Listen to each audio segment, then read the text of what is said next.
Alors ici nous avons une carte postale présentant un saute-mouton, une activité ludique.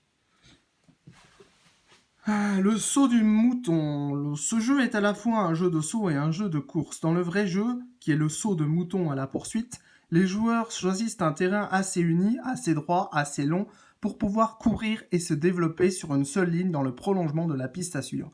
Une prairie, une route macadamisée, une allée de jardin font superbement leur affaire. Les joueurs dits chevaux se placent à environ 5 ou 6 mètres les uns des autres, courbant le dos, baissant la tête, avançant le pied droit afin de se donner de l'assiette et résister au choc des sauteurs.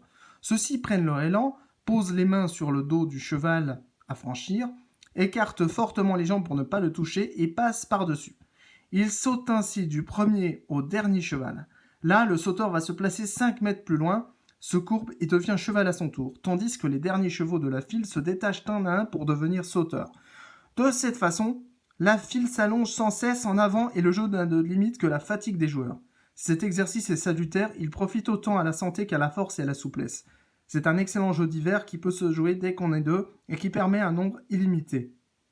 Il tire son nom, suivant les uns, de la position des joueurs qui, baissant la tête et courbant les chines, imitent certains chevaux vicieux ayant le tic funeste d'un saut de côté, dit saut de mouton. Selon d'autres, des sauts des fameux moutons de Panurge.